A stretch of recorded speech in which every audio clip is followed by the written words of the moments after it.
Veja a carta de Hebreus. Dá uma olhada o que o escritor escreveu para Hebreus no capítulo 12, no versículo 12, até o versículo 17. Diz assim, dá uma olhadinha para você ver, ó. Por isso, levantai as mãos caídas e os joelhos paralisados, e fazei veredas direitas para vossos pés, para que o coxo não se desvie, mas que seja sarado. Segue a paz com todos e a santidade, porque sem a qual ninguém verá o Senhor. Vede, não aconteça que alguém se atrase e não alcance a graça de Deus, que brotando alguma raiz de amargura vos perturbe e por ela muitos sejam contaminados. Nem haja fornicador ou profano como Esaú, que por uma única refeição vendeu sua primogenitura. Porque saibeis que mesmo depois desejando herdar a bênção, foi rejeitado, pois não achou oportunidade para o arrependimento. Ainda com lágrimas a tenha buscado. Então, a Bíblia ela é clara e exata, não há erro bíblico. Pode haver uma transcrição. Alguém que esteja passando de uma língua para outra e cometa algum desvio de vocabulário linguístico. Entende? Não que a Bíblia, o conteúdo bíblico, ele vem de Gênesis a Apocalipse, é uma Bíblia só. Só que o interessante para nós é a nossa salvação. Se Deus, ele fala com o homem e o homem escreve, se isso já tem uma validade, muito mais validade tem se o próprio Deus na terra, em carne, abrir a boca e falar conosco. Por isso que é a importância dos evangelhos, Mateus, Marcos, Lucas e João.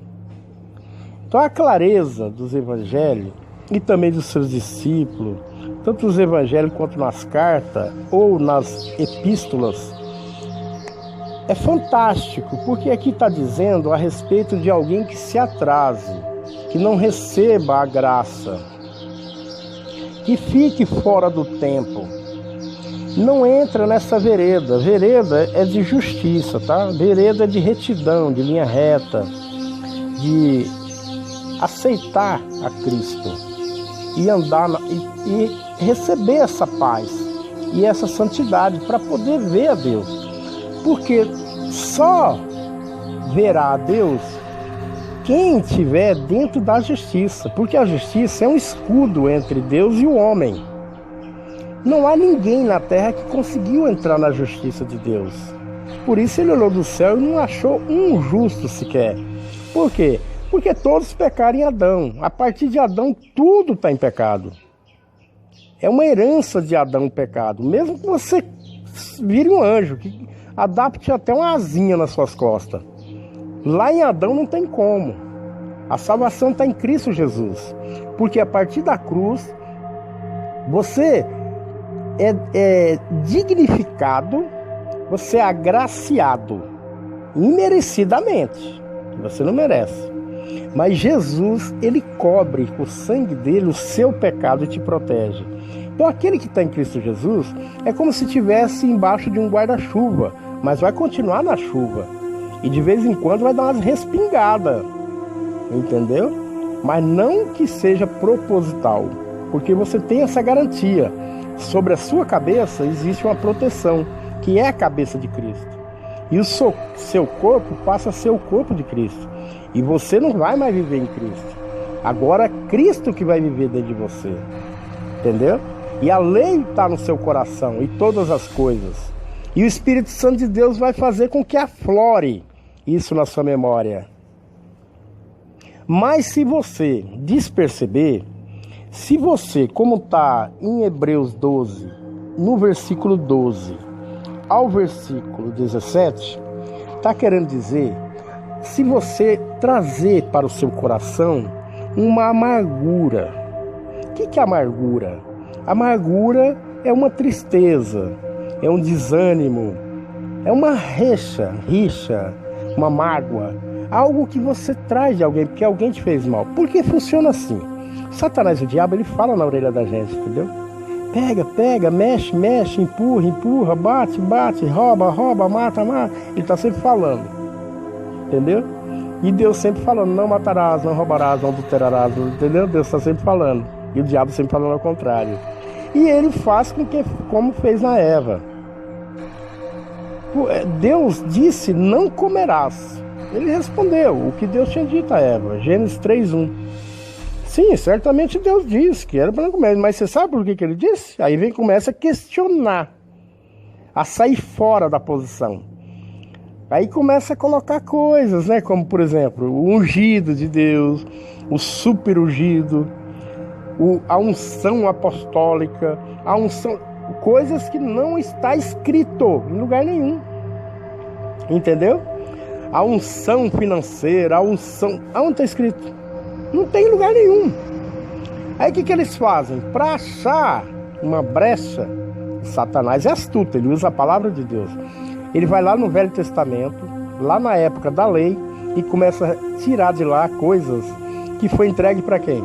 Para o povo hebreu, dito por algum profeta, ou escrito na lei de Moisés ou na lei de Deus, e transferido em outras leis, como lei de festa, lei da lua, várias leis que tem, que é 713 mandamentos, fora as leis de Deus. Que é duas leis, a lei que ficava dentro da arca, que é a santa e pura, a lei que foi escrita na pedra. E tinha a lei que ficava fora da arca, que era a lei que ia ser mudada com os tempos. Essa era a lei de costume do povo, que hoje eles falam o Talmud, Talit, né?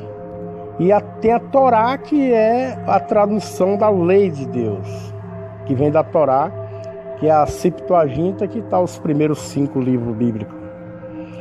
A diferença é que a pessoa não consegue separar os livros históricos, aonde que tem o que é profecia, para que tempo que é, para que hora que é.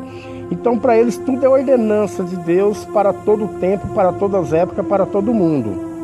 Entendeu? Mas a pessoa, você não vê pessoas falando que vai circuncidar, né?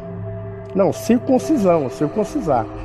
E você não vê pessoas falando que vai fazer a festa dos pães, que é os pães asmos, que não pode comer outra coisa que não seja aquele pão, por um determinado tempo, se eu não me engano 7 dias, uma semana.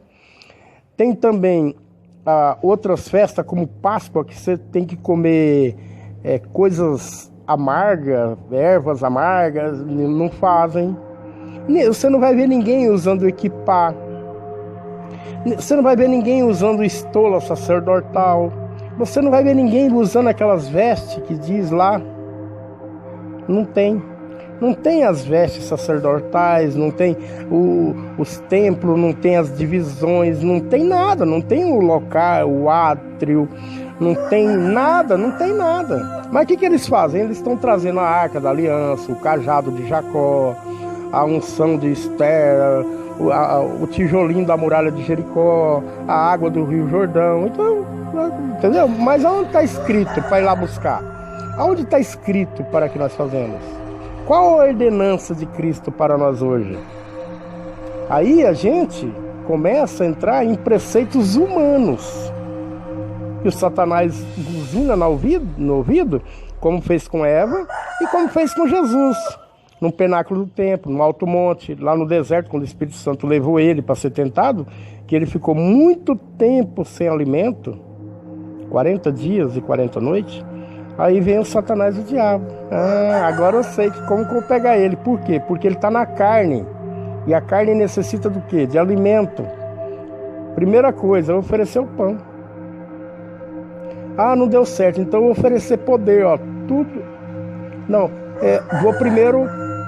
vamos oferecer poder. Vamos oferecer poder para ele. Ele quer comer? Não, então ele quer poder. Vamos oferecer, tudo isso aqui é seu, basta me ajoelhar a mim. Não, ele não quer poder. Então, vamos fazer ele desafiar Deus. pula daqui, certamente dará ordem, Deus dará ordem aos seus anjos, nada de mal vai acontecer com você. Ele vai usar a Bíblia, Salmos 91. Ele vai usando a Bíblia, porque o Satanás ele não tem nada, o diabo. A única coisa que ele tem é mentira, ele é o pai da mentira.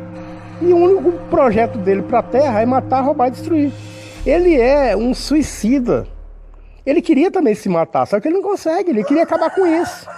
Ele queria acabar, suicidando, mas não consegue, não tem como, entendeu? E além do mais, ele gostaria então de acabar com aquilo que ele mais sonhou, que é o quê? Sermos semelhantes de Deus.